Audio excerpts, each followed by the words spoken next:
Bonjour, bonjour à tous. Un petit peu plus d'inquiétude depuis 48 heures au niveau de l'alimentation qui passe de moins en moins. Je rejette un petit peu tout ce que je mange et je commence à maigrir un petit peu trop, mais on passe aux compléments, aux fortimels, aux vitamines, on essaie de trouver des solutions, et puis ce n'est peut-être qu'un passage.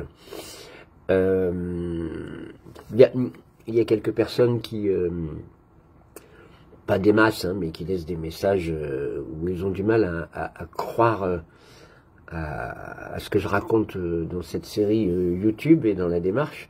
Je m'en fous royalement, mais l'une des raisons principales pour lesquelles il laisse ce genre de message, c'est qu'il trouve que je suis en forme, que je ne fais pas malade.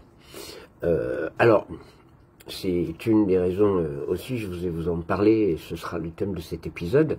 Il y a plein de raisons qui fait que je suis en forme pour quelqu'un qui vient de traverser 2 ans et demi de traitement chimique. Et il y a plein de raisons. D'abord, il faut savoir que je n'ai jamais, excusez-moi, je n'ai jamais voulu arrêter mes activités. C'est-à-dire que j'avais chimio et immuno, je le rappelle, couplés. Mon immunothérapie, c'est du nivolumab. Paraît-il révolutionnaire, mais dans mon cas, ça n'a pas été le cas. Et en ce qui concerne la chimiothérapie, c'était de l'oxyloplatine avec du 5-FU, le tout pendant 60 heures. C'est-à-dire que j'avais quelques heures d'injection en HD à l'hôpital 2 jours, pendant en général 3-4 heures. Et après, je rentrais chez moi avec le 5-FU, les progrès étant considérables depuis quelques années. C'est une espèce de diffuseur que l'on met à la ceinture de son pantalon, directement relié à votre cathéter et qui vous permet de vivre, j'allais dire normalement. Ça vous casse tellement que c'est difficile de vivre normalement, mais au moins vous êtes chez vous, vous restez pas à l'hôpital. Là où lors du premier cancer, à chaque fois que j'avais mes chimios, j'étais obligé, il y a 15 ans, de rester à l'hôpital 3 jours d'affilée, jour et nuit. Donc je préfère être chez moi, avoir un diffuseur qui agit en permanence à la ceinture de mon pantalon chez moi, plutôt que d'être 3 jours à l'hôpital. Mais c'est tous les 15 jours. Il faut savoir que chimiothérapie, immunothérapie, 5-FU, tout ça, ça vous plombe. Les effets secondaires, c'est évidemment la fatigue, vous restez allongé, vous avez l'impression de ne plus avoir la moindre énergie. Parfois vous vomissez de moins en moins, parce qu'aujourd'hui il existe des antivomitifs comme l'Emend, qui sont des médicaments puissants et qui vous empêchent de vomir pendant la chimio, mais en tout cas vous avez des effets secondaires particulièrement emmerdants. Moi, les effets secondaires contre lesquels j'ai lutté, excusez les détails et l'intimité, sont principalement les aftes dans la bouche, qui est en général une réaction du foie. Le foie se défend et se manifeste de cette façon-là. Il vaut mieux d'ailleurs avoir des aftes et des infections dans la bouche plutôt que d'avoir le foie attaqué. Les aftes, c'est un des effets secondaires les plus compliqués lorsqu'on est sous traitement chimique, mais avec des bains de bouche au bicarbonate de soude, il y a moyen, avec 5-6 bains de bouche par jour, d'y pallier. Et puis j'ai découvert 2-3 trucs intéressants. En plus, c'est de varier avec les bains de bicarbonate de soude, de varier avec un petit peu d'Aspégique 1000, sans avaler, hein, attention, l'Aspégique 1000, juste en bain de bouche, pour calmer les douleurs des aftes. Et puis du Pyralvex, qui est très naturel, qui est à base d'une plante, et qui permet la nuit, avant de vous coucher, de bien calmer les aftes. Le Pyralvex, c'est un truc assez efficace.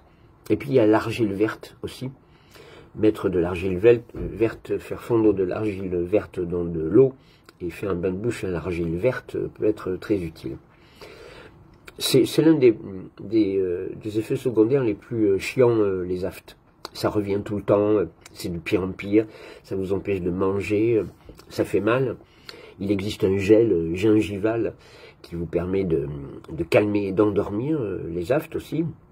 C'est assez facile, moyennant tout ce que je vous dis, de gérer cet effet secondaire.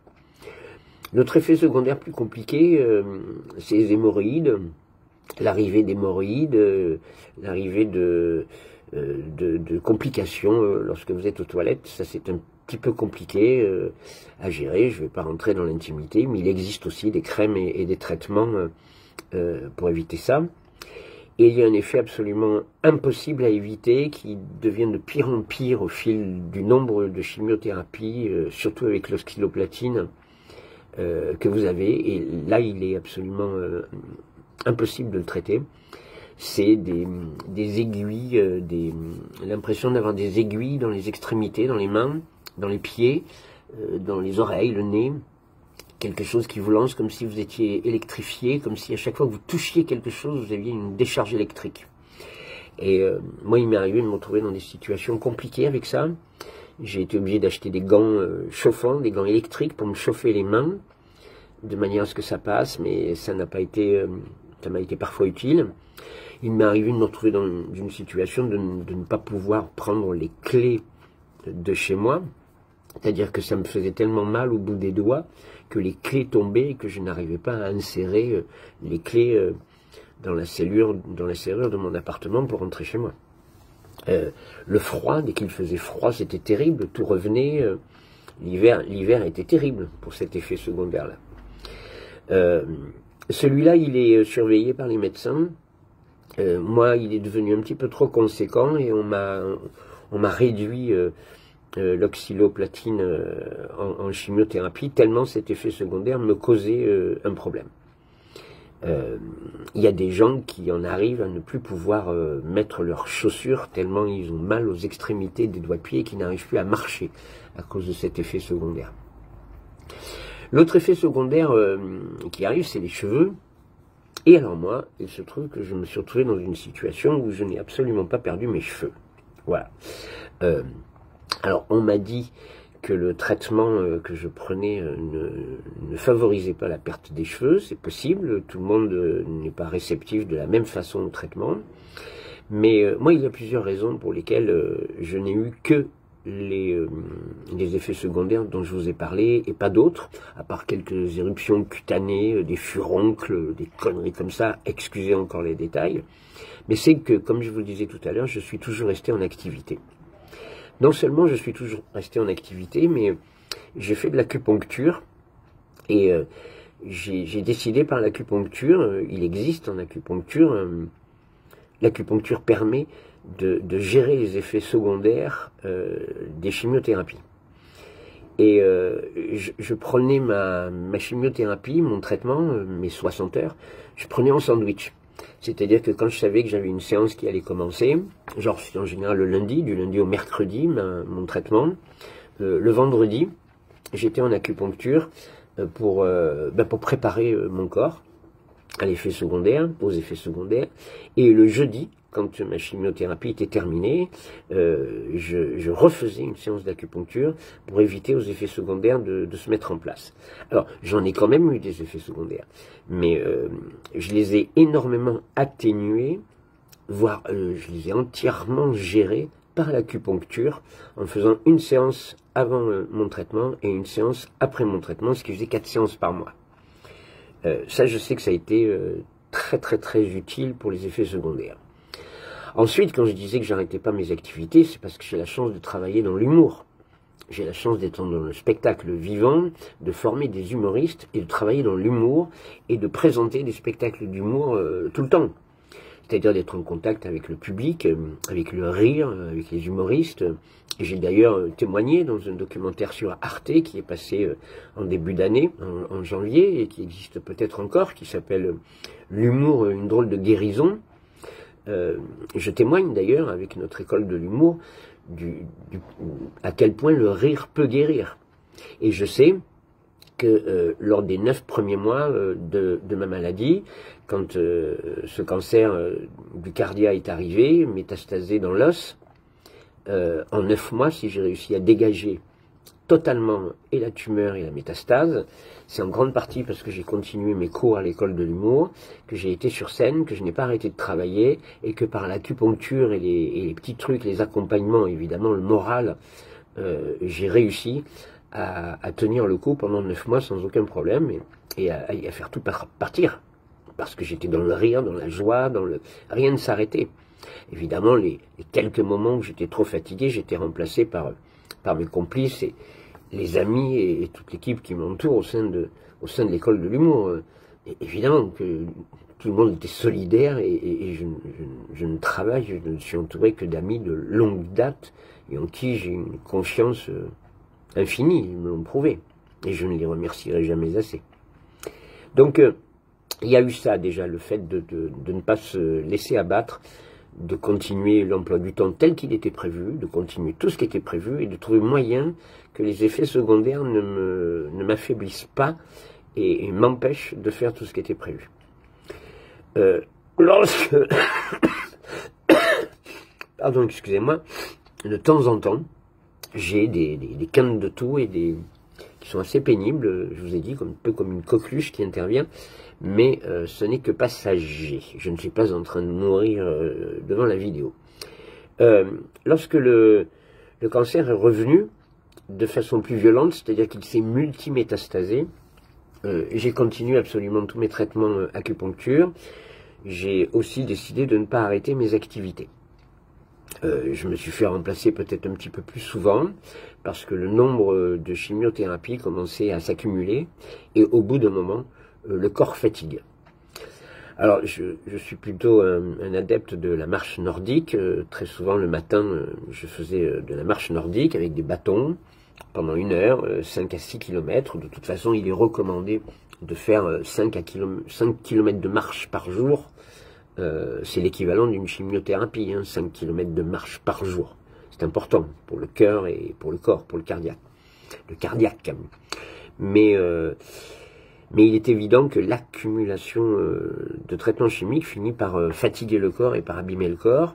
Donc là, j'ai commencé à passer par d'autres thérapies tout en gardant l'acupuncture et j'ai commencé à m'ouvrir à d'autres choses que je vous développerai dans d'autres épisodes parce que j'ai vraiment tout testé et je voudrais détailler évidemment au fur et à mesure ça parce que ça peut vous être utile. Je voudrais vous parler du jeûne intermittent. Beaucoup de gens échangent en me parlant du jeûne. En ce qui me concerne, je ne pratique pas le jeûne pour plein de raisons. D'abord parce que mon problème est alimentaire.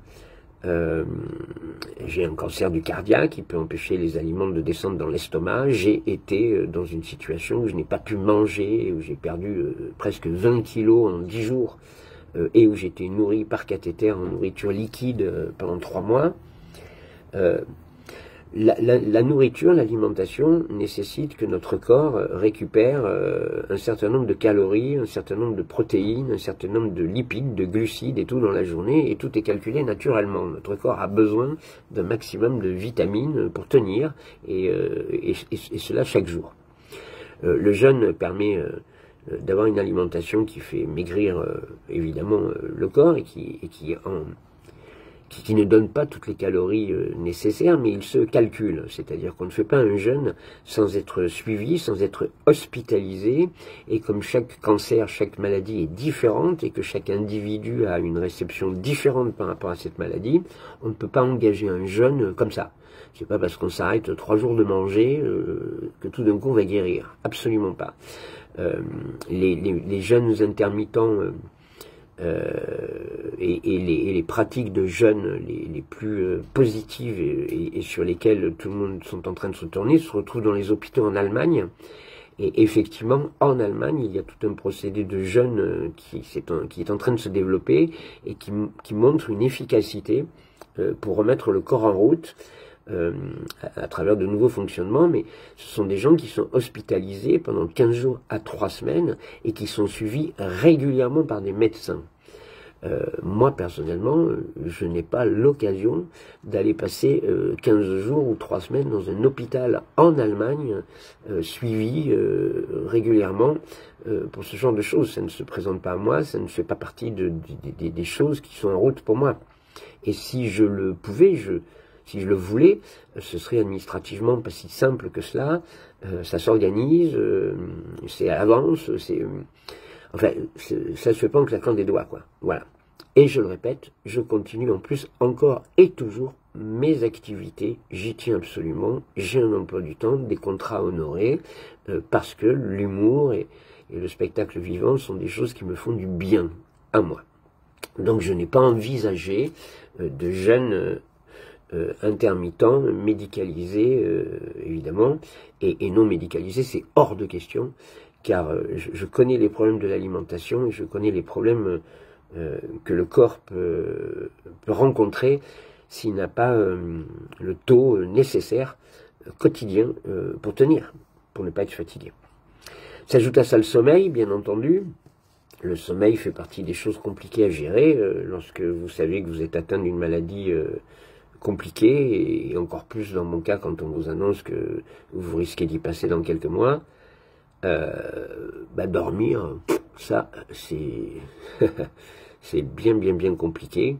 Donc oui, on s'en sucre avec du Xanax, avec des opiclones, avec de la mélatonine, mais moi personnellement, je suis réveillé toutes les 3 heures. Je lis, je m'occupe, j'essaie de faire en sorte que mon esprit ne pense pas à tout ça. La lecture aide parfois beaucoup, parfois un film, une connerie sur Netflix ou ailleurs permet aussi de se détendre, un documentaire, un truc qui nous éloigne de tout ça. Mais ça, c'est la nuit que les choses sont le plus compliquées. Personne ne peut lutter contre ce moment de solitude extrême, que l'on soit accompagné ou pas dans sa vie, que représente la nuit. La nuit où on est face à l'immensité, face aux pensées, face au noir, face à tout. Ça a toujours été comme ça. Donc les nuits sont difficiles, oui, bien sûr, et les nuits, il faut essayer de dormir un maximum pour pas que la fatigue ne s'accumule. Voilà, je voulais vous parler de cela aujourd'hui, parce que c'est ce sur quoi je suis en train de lutter aujourd'hui, les nuits difficiles, et les effets secondaires, je n'en ai plus, puisque j'ai décidé de ne plus prendre de chimio. Enfin, j'ai toujours encore des effets secondaires. Vous savez, les chimiothérapies, les traitements chimiques peuvent durer jusqu'à 5 ans, jusqu'à 2 ans au niveau des effets secondaires, et jusqu'à 5 ans, ils peuvent détruire votre corps. J'ai personnellement, lors de mes premiers traitements, lors du premier cancer, où j'ai eu de la radiothérapie au niveau de la gorge pendant 3 mois, j'ai en 5 ans perdu mes dents, perdu ma salive, et ce n'était que les suites de la radiothérapie. La radiothérapie était encore pour moi beaucoup plus redoutable que la chimiothérapie. La radiothérapie est un truc que moi j'ai personnellement très mal vécu. Et donc je paye encore 15 ans après les dommages collatéraux. Voilà, après j'ai guéri du premier cancer de la gorge, hein, j'ai guéri, je me suis retrouvé en rémission pendant des années, hein, avant ce qui m'est arrivé là depuis 2 ans et demi. Donc peut-être que la radiothérapie a aidé, je sais pas, j'en sais rien. Voilà, je voulais vous parler de ça aujourd'hui, et puis je vous parlerai d'autres choses demain. Voilà, moi j'ai une journée où j'ai un cours ce matin, une masterclass, et puis je dois prendre la route pour partir à 130 km de Paris pour la première d'un spectacle. J'y vais, je vais rentrer dans la nuit, je vais voir comment je vais tenir cette journée en ayant un emploi du temps comme si rien n'existait. Je vais voir si je la tiens la journée. Je suis blindé, hein. J'ai toute ma petite pochette de médicaments, de vitamines et tout, et mes bananes et tout dans la poche, mes bananes fruits, hein, à grignoter. Mais je vais voir si je tiens la journée. C'est un petit test pour moi. Voilà, mais écoutez, merci de m'écouter, merci d'être là, et puis prenez toujours soin de vous. Enfin, toujours encore et plus que jamais soin de vous. Je vous embrasse.